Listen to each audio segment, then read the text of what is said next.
일단 어제 했던 것 중에 그 야간 근로수당 있죠.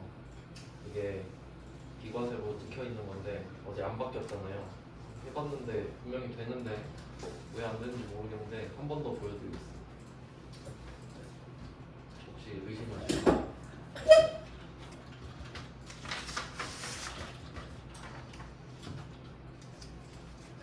회사를 하나 새로 만들게요. 다시 보여드리겠습니다. 여러분은 보기만 하시면 돼요.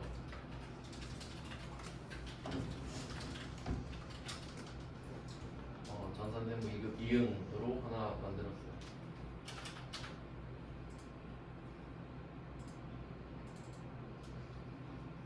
이걸로 가서 사원도 하나 만들어 볼게요.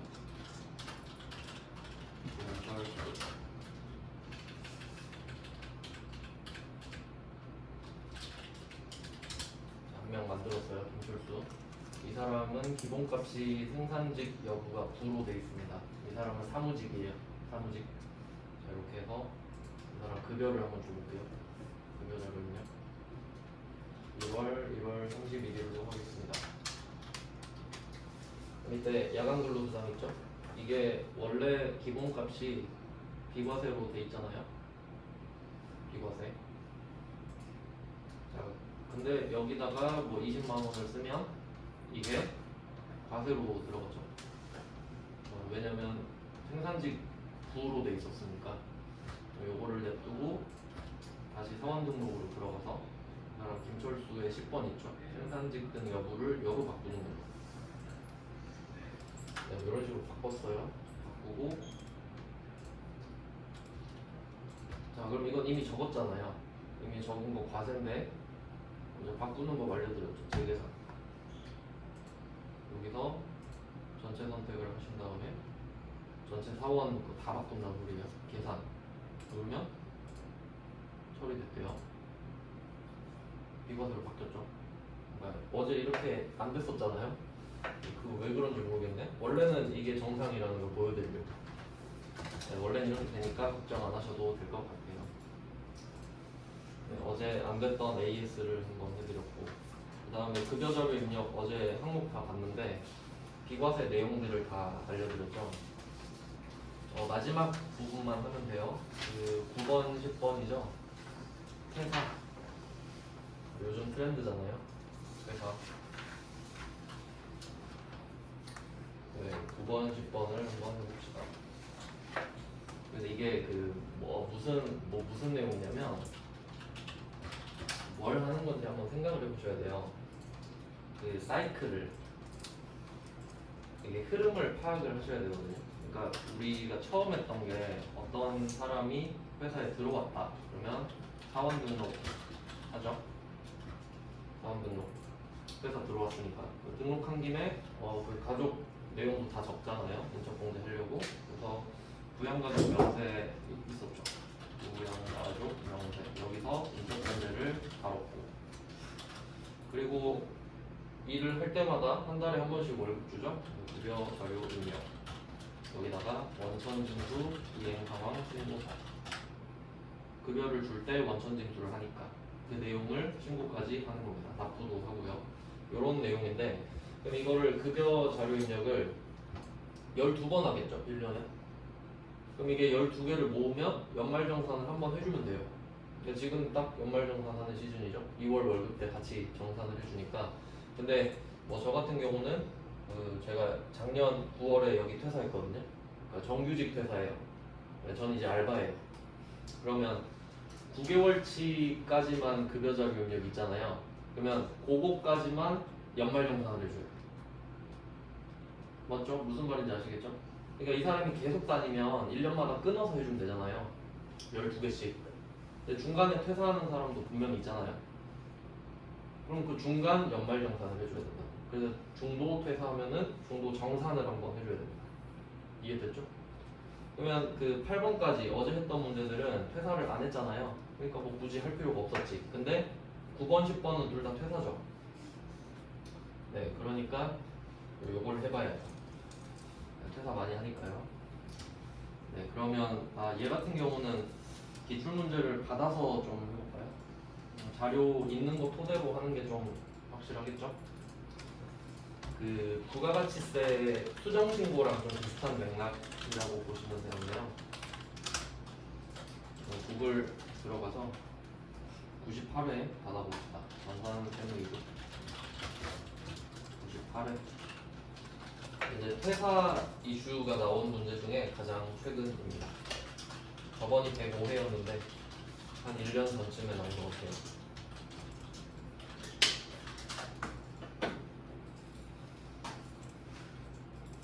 네, 퇴사.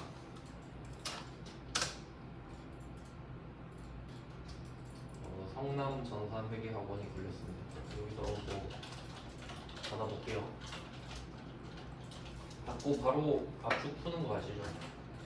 받고 바로 압축을 풀어주세요. 경로는 굳이 바꾸지 마시고 그냥 확인.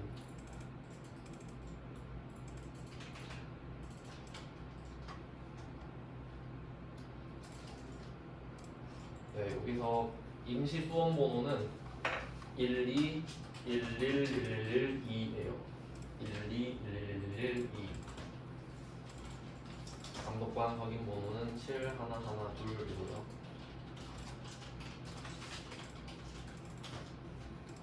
(98회입니다) 1211112 7112.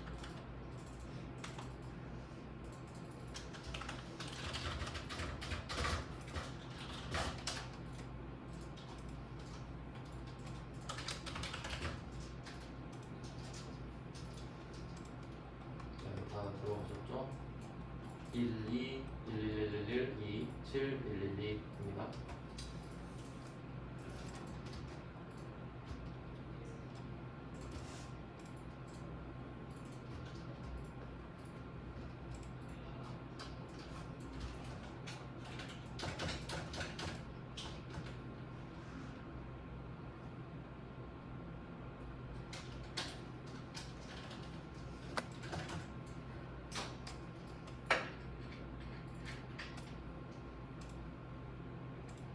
선생님 저 회차가 98회 같아요. 아 이거 K랩 말고 이거 끝이네. 사람들이 기본이고 이걸 빨간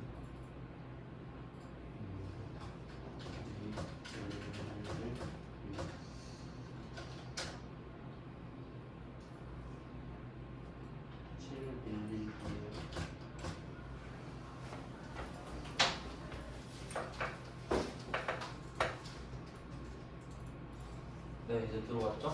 한번 해보겠습니다. 두 번 문제. 그리고 이거는 또 1월이랑 2월 급여 자료를 입력을 하고 그 다음에 2월에 퇴사해요. 그러니까 1월치, 2월치 다 적어야 되거든요. 또 그럼 급여 자료 입력을 해봅시다.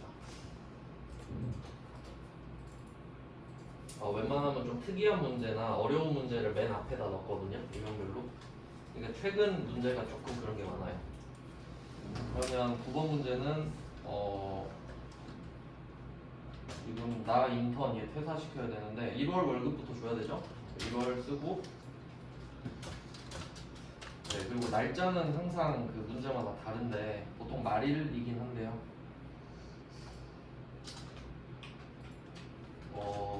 언제 줬다고 돼 있지? 지급 기소거래 말일. 말일이요? 네, 이거 잘 봐야 됩니다. 귀속월가 맞네요. 세 번째 줄에 있죠. 귀속월의 말일이고. 그럼 1월 거는 1월 31일.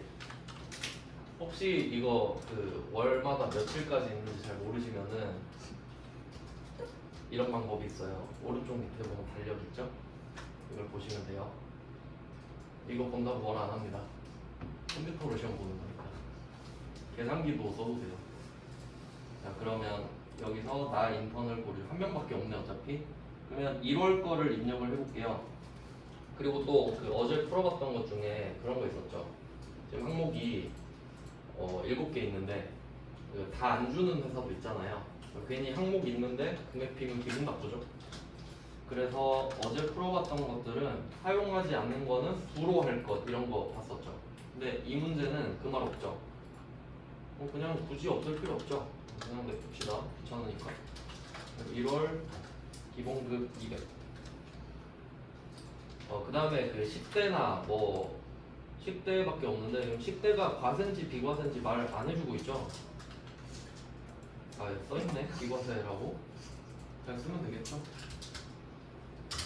그러니까 요거는 그 포인트가 퇴사기 때문에 다른 거는 아예 다 거품을 빼버렸죠. 왼쪽 2개 쓰면 끝이고요. 그 다음에 오른쪽으로 가셔서 뭐 고용보험, 소득세, 지방소득세 써주시면 됩니다. 금액이 똑같이 나와 있네요. 끝. 1월 거 끝. 자 이제 2월로 넘겨볼까요? 비속령월 2월 28일까지 있겠죠?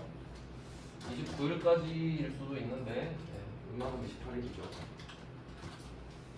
네, 이렇게 2월 거를 쓰면 전월 급여 대장을 복사한다고 해요. 어차피 저번 월급이랑 똑같겠지. 근데 뭐 지금은 다르긴 한데 뭐 아니요 해볼까요? 아니요 해도 복사할 거면서 상관없네요. 어차피 바꿔야 돼요. 봅시다. 300.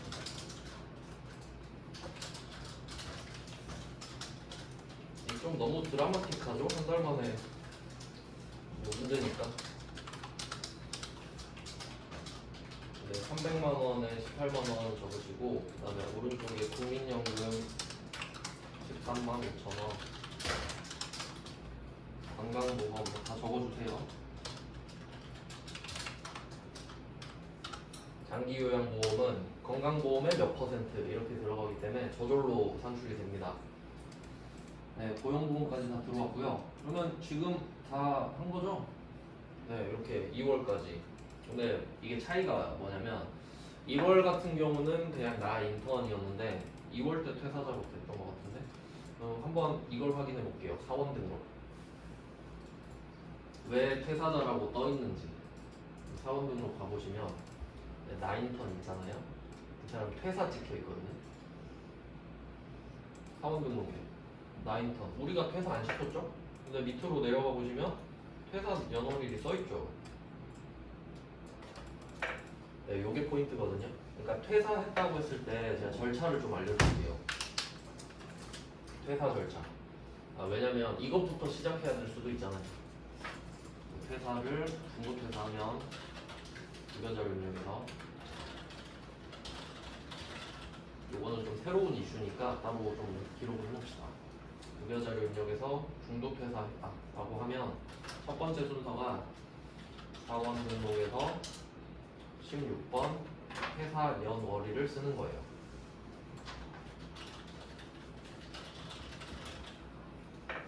네, 퇴사한다고 하면 그 날짜를 정해서 적어야 되겠죠.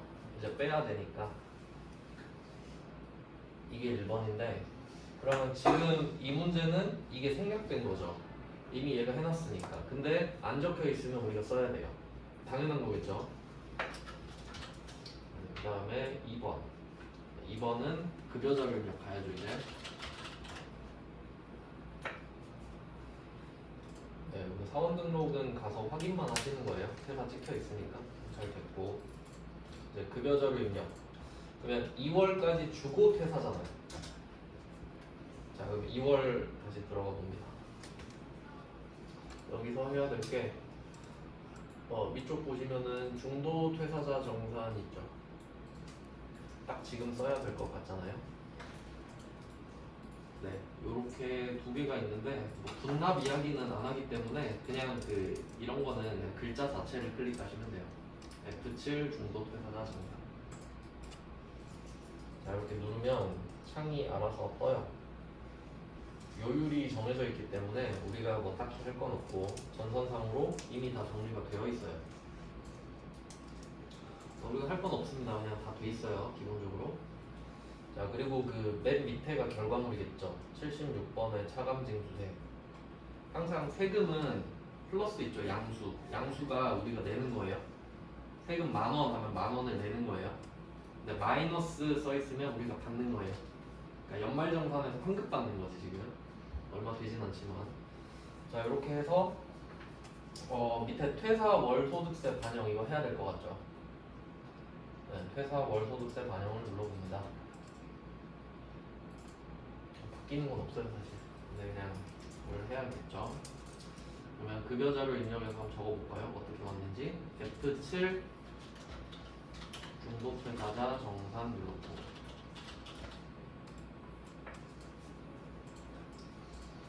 들어와서 퇴사 월소득세 반영 눌렀고,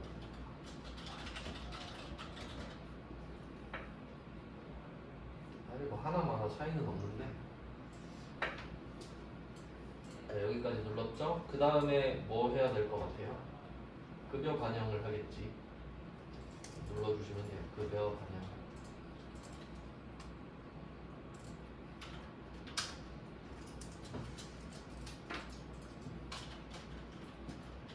한번 해보면 되게 단순한데 안 해보면 뭐 못하죠. 급여 반영을 눌렀어요. 자, 여기까지 하면 오른쪽 위에 중도정산 적용함이 떠요. 했다는 뜻이에요. 잘 됐죠? 이 사람은 이 영수증을 우리가 주면 되는데 이거 갖고 다른 회사 가서 또 주면 돼요. 이 사람 거기서 연말정산을 해줄 겁니다. 자, 그 다음에 또 문제에서 문제 두 번째 줄에 2월에 원천징수 이행상황신고서를 작성하시오라고 돼 있죠.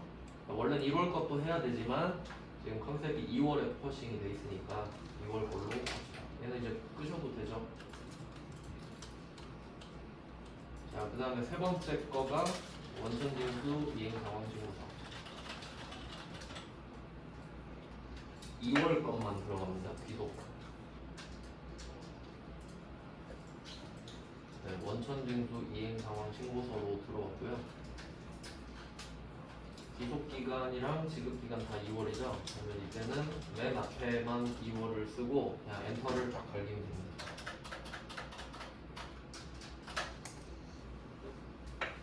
잘 누르면 연말정산 추가 납부세 분납을 적용하시겠습니까? 분납하란 말 있나요? 없죠? 아니요. 네, 시키지 않은 거는 할 필요가 없죠. 분납은 쪼개서 내는 건데 뭐 전혀 언급이 없기 때문에 아니요 그죠. 네, 이렇게 하고 우리가 여기서 할 건 없는데 문제는 뭐냐면 이쪽으로 들어와야 반영이 된단 말이죠. 그럼 할 건 없어요. 원래는 어제 했던 것 중에서는 전월미 환급이 있었죠. 근데 전혀 없잖아요. 이 문제에서 언급하지 않고 있죠. 뭐 없는데 적을 필요는 없고, 자, 이걸 끄잖아요. 그러니까 꺼보도 할 거 없으니까. 자, 이게 포인트예요. 저장할 거냐 물어보죠. 그럼 이 말은 바뀌었던 소리죠. 그러니까 이것도 해야 돼요. 들어와서 나가줘야 돼요. 이해되셨죠? 이게 절차입니다. 이게 작성한 거예요. 그냥 불러오는 거 자체가. 안 들어오면 안 불러온 거잖아요. 이게 퇴사 절차라고 보시면 됩니다. 근데 입사 절차랑 같죠? 입사는 그대로 퇴사시키면 되죠.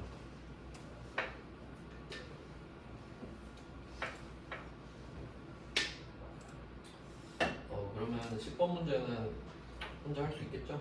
이대로 하시면 돼요. 아마 10번 문제가 퇴사 날짜부터 적는 문제였던 것 같거든요. 네, 알려드렸으니까 한번 해보시고. 퇴사는 한 10회마다 한 번씩 나왔는데 그렇게 치면 나올 때가 된 것 같기도 해요. 지금 여러분 시험 본 106회거든요. 대충 좀 나올 것 같기도 하네요. 자, 급여자료 입력은 이렇게 마무리를 하고요. 이제 마지막 주제만 다루면 되는데 연말정산입니다.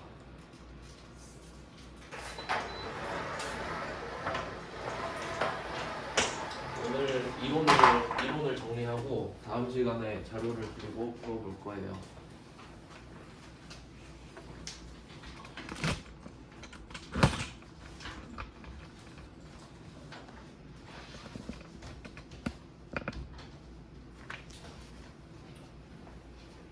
근데 사실 별로 안 어렵습니다. 이게 전 한월계 1급보다는 체감적으로도 쉽지 않을까라고 생각하는 게 실제로 뭐 연말정산이나 지금 월급 주는 거 이런 것들이 일상적인 거잖아요. 어려울 리가 없어요. 똑같은 것만 하니까 차라리 분계가 어렵죠. 근데 어떻게 돌아가는지 상황이 이해가 안 되면 어려울 겁니다. 그래서 좀 상황 위주로 좀 많이 말씀을 드렸어요. 네, 그럼 이제 마지막 5-2번. 그러니까 방금 했던 게 급여자료 입력인데 사원 등록에서 인적 공제한 거랑 급여자료 입력 이 두 개가 5점짜리로 나와요. 둘 중에 하나가. 네, 그 다음 이제 10점짜리 할 거거든요. 문제 5-2번. 연말정산 추가 자료 입력.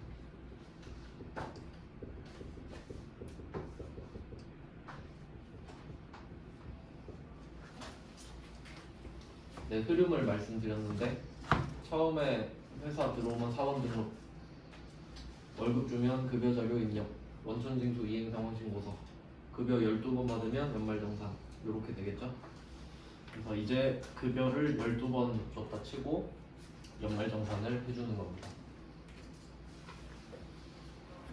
여기서는 주로 다루는 게 그러니까 여러 가지 주제들이 있는데 막 소득공제, 세액공제들이 막 나오는데요. 근데 주로 나오는 게 5개가 정해져 있거든요. 일단 그걸 위주로 볼 거예요. 무조건 나오니까 5개를 먼저 써드릴게요. 첫 번째 거가 신용카드 공제인데 언급은 해드린 적 있죠. 신용카드 등 사용금액 소득공제라는 거예요. 첫 번째 주제 신용카드 등. 그래서 등은 제가 계속 강조를 했었는데 신용카드, 체크카드, 현금영수증 뭐 이런 것들 그 비슷한 애들을 다 싸잡아서 말하는 거예요. 신용카드 등 사용금액 소득공제.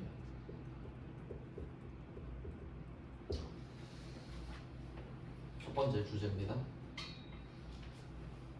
이름을 외울 필요는 없어요. 그냥 정확하게 저는 알려드려야 되니까 쓴 건데 여러분은 그냥 신용카드 공제 이 정도만 하셔도 돼요. 근데 이제 여러분이 부가가치세도 배우고 소득세도 배우잖아요. 그럼 이게 충돌이 생길 수 있거든요. 분명히 그래요. 정리를 좀 하셔야 되는데 부가가치세법에도 신용카드 나오고 소득세법에도 신용카드 나오죠. 그러니까 이거 구분 잘 하셔야 되거든요. 한번 비교를 해볼게요. 일단 부가가치세법을 보면은 부가가치세법 내가 A라는 일반과세자예요.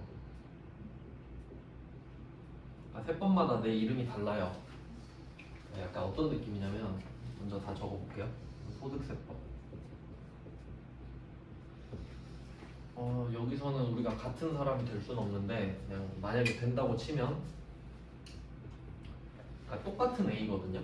그러니까 얘도 A고 얘도 A인데 얘 둘이 같은 사람이에요. 근데 부가가치세법에 보내면 얘는 일반과세자라 불러요. 이 법에서는. 근데 소득세법으로 보내니까 이 사람 보고 거주자라 그래요. 약간 어떤 느낌으로 이해하시면 되냐면 뭐 여러분이 엄마 아빠한테 가면은 자녀잖아요. 그리고 또 친구한테 가면 친구잖아요. 난 똑같은데 약간 상대적인 개념이라고 보시면 돼요. 그러니까 부르는 이름이 다른데 내가 부가가치세법에서 일반과세자잖아요. 내가 카드 점표를 줄 수 있죠. 내가 카드기를 설치를 했으니까 사업자 등록하고 그럼 상대방이 신용카드를 내밀어요. 체크카드를 내밀어요. 그럼 신용카드랑 체크카드는 다르죠. 내 입장에서는 크게 다를까요? 신용카드나 체크카드나 그냥 주면 영수증 같이 주면 되지. 그러니까 이때는 신용카드랑 체크카드를 구분한 적 없죠. 어차피 네 사정이고 나는 그냥 카드를 받았다가 끝이거든요. 그러니까 여기서는 그 두 개의 구분이 안 중요했어요.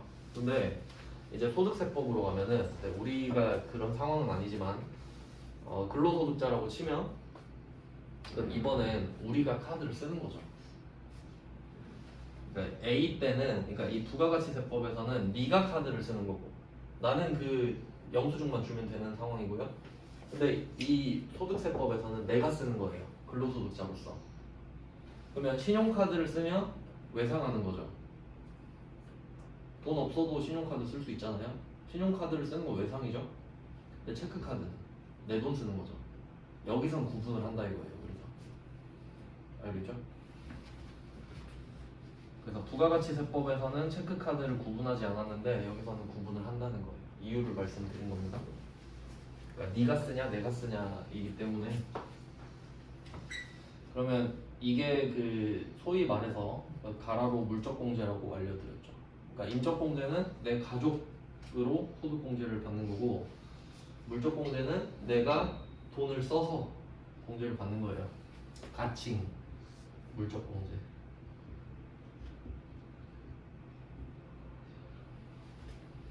돈을 쓰는 거니까요. 그러면 이때 또 나이랑 소득을 봐요. 나이 소득을 보거든요.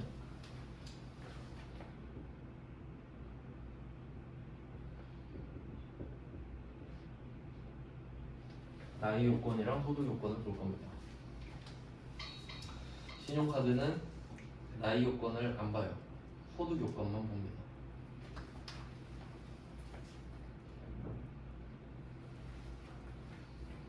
일단 흐름부터 볼게요. 신용카드 하나 나왔고, 그 다음에 밑에 4개가 더 나오는데, 제가 선을 그었습니다. 좀 그 성격이 달라서 그래요. 자, 이제 밑에는 일단 보험료부터 가겠습니다.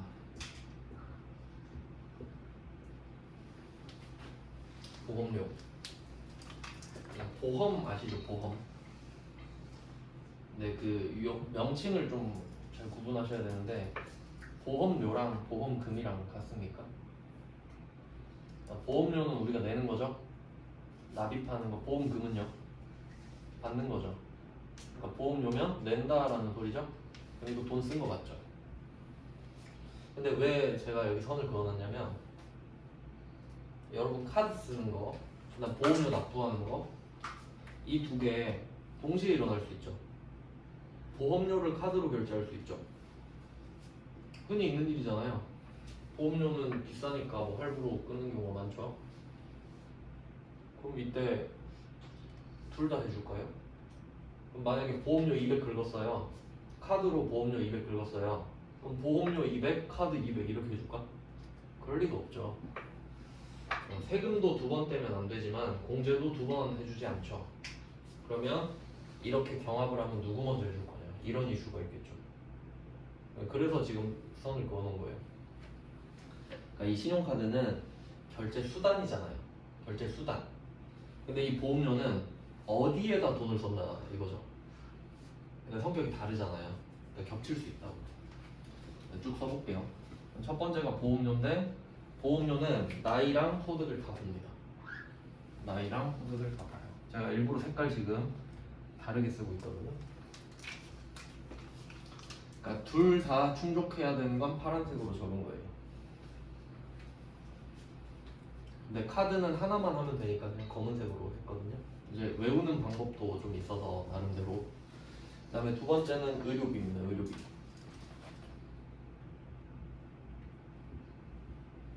의료비. 자, 의료비는 나이 요건이랑 소득 요건을 둘 다 안 따집니다. 안 봅니다.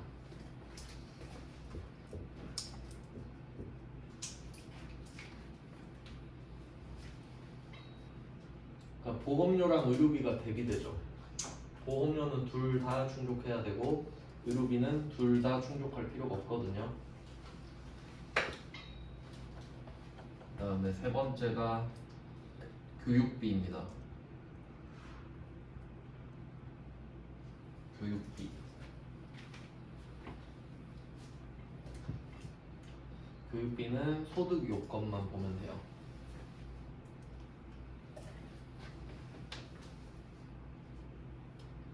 그다음 마지막 기부금이에요.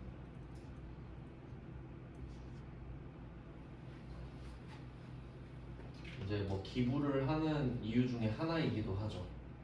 어차피 기부하면 세금도 덜 내니까 이미지 세탁도 좀 할 겸 얘도 소득만 봅니다. 5개 다 모았거든요. 그럼 일단 외우는 방법은, 보험료는 둘 다 본다, 의료비는 둘 다 안 본다, 나머지는 소득만 본다. 뭐 대충 이런 식으로 얼개를 잡으면 될 것 같아요. 일단 외우고 있어야 되니까 이거는. 저는 이렇게 외웠어요. 보험료는 둘 다 본다, 의료비는 둘 다 안 본다, 나머지는 다 소득. 일단 결과는 그렇습니다. 그 다음에 이제 나이 요건, 소득 요건 한번 생각해 볼게요. 이거 인적공제랑 똑같아요. 인적공제 기준이랑 같아요. 그럼 나이 요건은 20세 이하 또는 60세 이상이죠. 소득 요건은 100만 원 이하 아시죠? 그대로 갖다 쓰는 겁니다. 아니, 기준이 다른 게 더 이상하죠. 인적공제는 이거, 물적공제는 이거 하는 게 더 이상하잖아요. 그러니까 똑같겠죠. 다행이죠. 그러면 이 네 개는 뭐냐면 얘는 특별 세액공제입니다. 세액공제.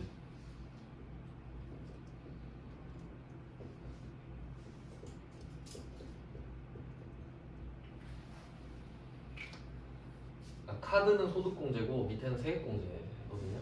뭐 사실 그렇게 중요하진 않아요. 그냥 다르다는 거예요. 일단 그 요건을 봤고요. 이제 얘 둘이 경합하면 어떻게 될까? 경합하면 보험료를 카드로 긁었다, 의료비를 카드로 긁었다, 교육비를 카드로 긁었다, 기부금을 카드로 긁었다, 뭐 이런 경우들 있잖아요. 아래쪽이 이깁니다. 얘가 이겨요. 특별세액공제가 이겨요. 그러니까 보험료를 카드로 긁으면 보험료 공제만 해줘요. 보험료가 해주고 카드는 아예 안 해줍니다. 이런 식으로 돼요. 겹치면. 우선순위는 특별세액공제한테 있다고 보시면 돼요.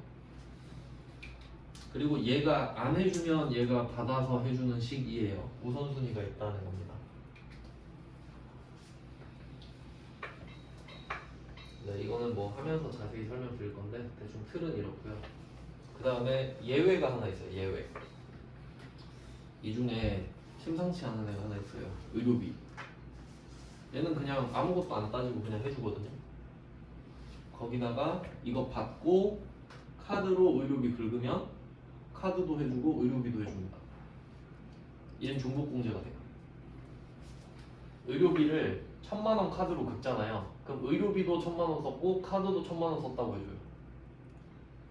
좀 혜택을 주는 거죠.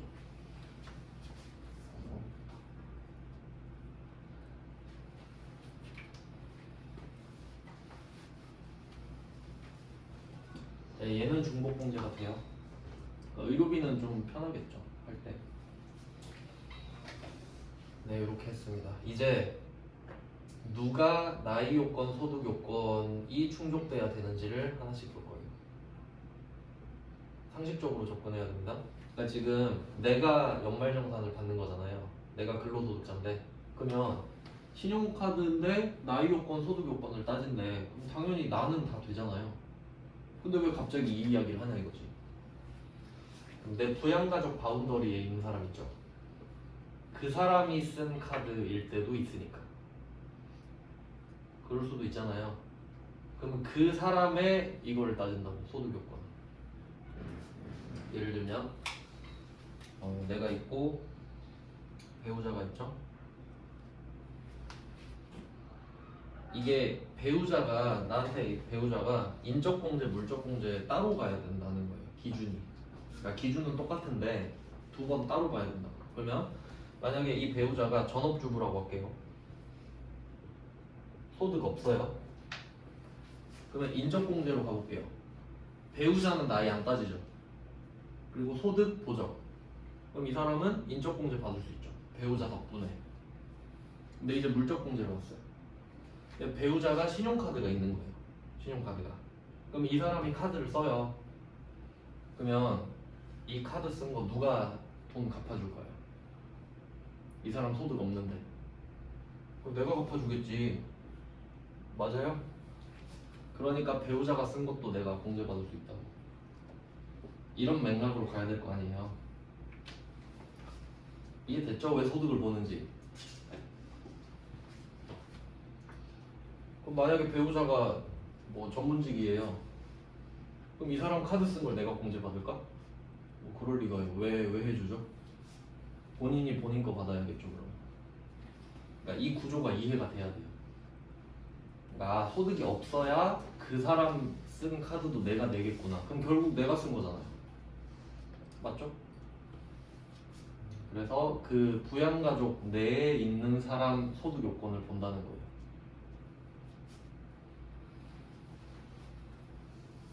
네, 그런 내용이에요.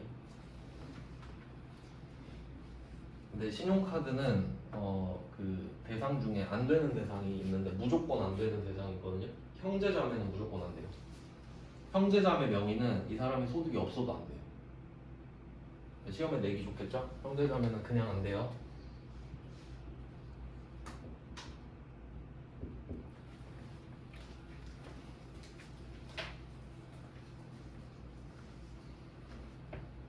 그럼 한번 예를 들어봅시다. 이건 진짜 이해하셔야 돼요.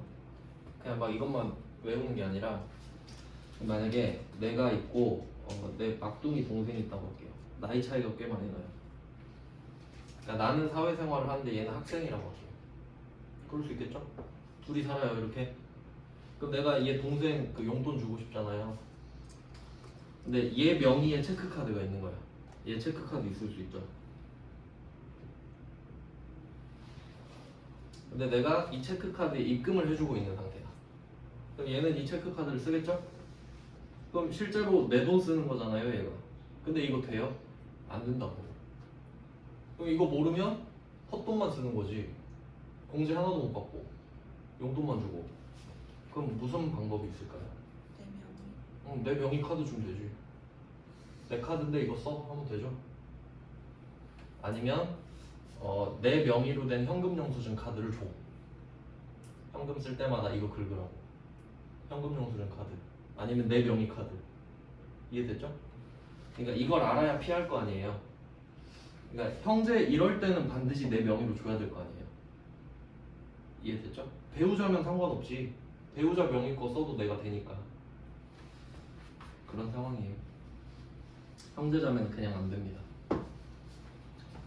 네, 이렇게 됐고요. 그 다음에 두 번째, 보험료. 보험도 구조를 좀 이해하셔야 되는데 보험이 진짜 중요합니다. 보험이 없는 파트가 없죠 사실. 그 만약에 여러분이 막 식당 갔는데 밥 먹으러 갔어요. 근데 가다가 바닥이 미끄러워서 넘어졌어요. 그럼 그 보상 받을 수 있습니다. 다 보험이 깔려 있는 거예요. 그러면 그 보험의 구조를 한번 이해를 해볼게요. 보험 하면은 세 명이 나와요. 첫 번째가 계약자. 계약을 해야 되니까. 저 보험 가입할래요. 계약자. 두 번째가 피보험자. 피보험자. 세 번째가 수익자. 이렇게 세 개가 항상 있어요. 보험은. 여러분도 뭐 보험 들어진 거 있겠죠? 그럼 이거를 이해하고 계셔야 돼요. 그럼 여기서 가장 그 무난한 보험이 자동차 보험이죠. 자동차 보험을 예로 들면 내가 계약하죠. 저 자동차 보험 가입하래. 이거는 그 자동차 보험은 필수 보험이잖아요. 가입 안 하면 법적 제재를 받죠. 그럼 두 번째 피보험자. 이게 중요한데 이 피자가 들어가는 단어가 되게 헷갈린단 말이에요.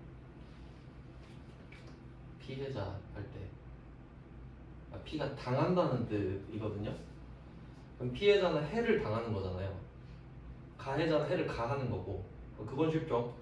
근데 이게 약간 예시를 들어봤을 때 상속자 들어봤죠. 상속자. 피상속자도 있거든요. 피상속자, 상속자. 이걸 예로 들면은 여러분이 응용할 수 있어요. 나중에 피 붙은 거 나오면.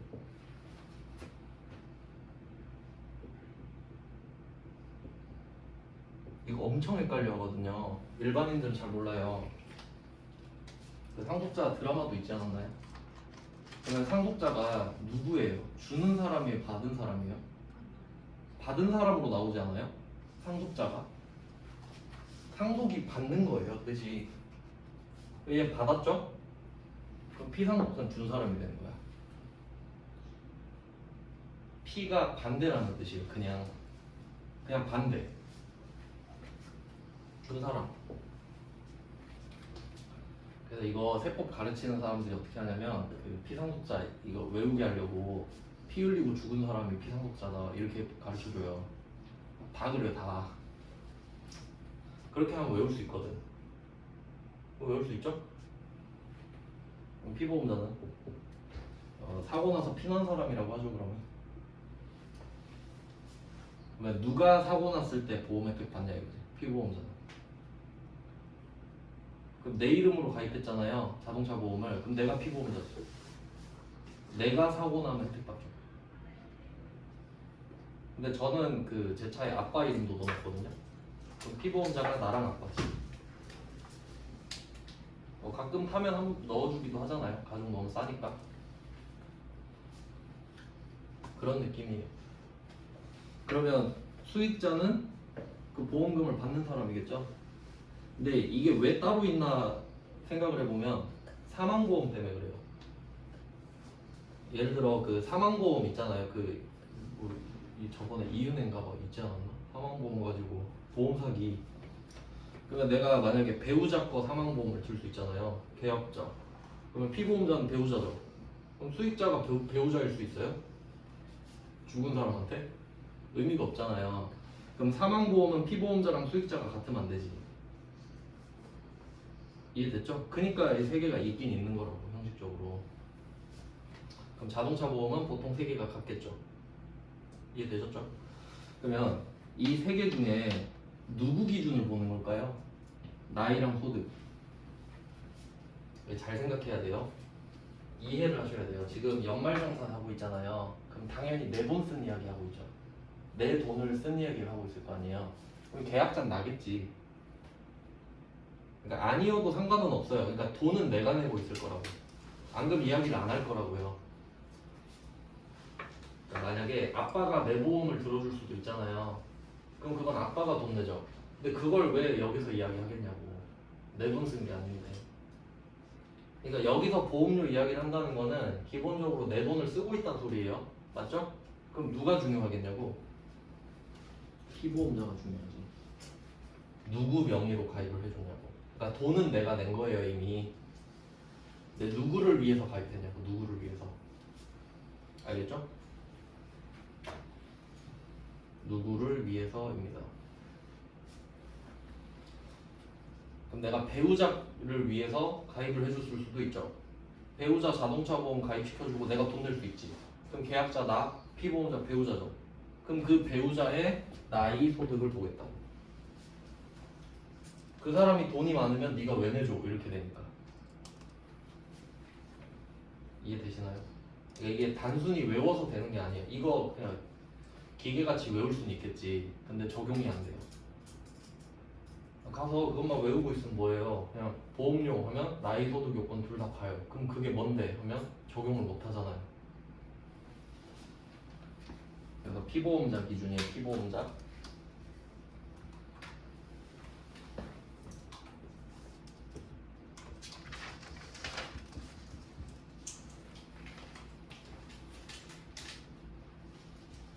네, 나머지는 쉬워요. 이 두 개만 정리 잘하면. 의료비는 누구를 위해서 치료비를 냈냐겠죠. 아빠 의료비. 그 아빠의 나이, 소득을 본다. 내 동생 치료비 냈다. 그럼 동생의 나이 요건을 본다. 소득을 본다. 어차피 안 보지만. 의료비는 근데 사실 그렇게 중요하지 않겠네요. 안 보니까. 근데 그 치료의 대상이라고 보시면 되고, 환자. 교육비는 이것도 마찬가지죠. 누구를 위해서 교육비를 내줬냐. 그럼 내가 만약에 동생 교육비를 내줬는데 동생이 억만장자예요. 그러니까 소득을 봐야지. 그 동생이 나이는 상관없지만 돈은 없어야지. 그래야 내가 교육비 내주는 게 의미가 있다. 그 다음 기부금은 기부자. 그러니까 만약에 내 배우자가 전업주부인데 배우자가 전업주부예요. 소득 없어요. 배우자가 기부를 했어요. 여기 교회 가서 헌금 냈어요. 누구 돈으로 냈겠어? 내 돈으로 냈겠지. 그러니까 소득을 본다고. 상식적인 내용이죠. 소득을 봐줘야죠. 네, 일단 이렇게 정리하고 좀 쉬다가 하나씩 자세히 보겠습니다.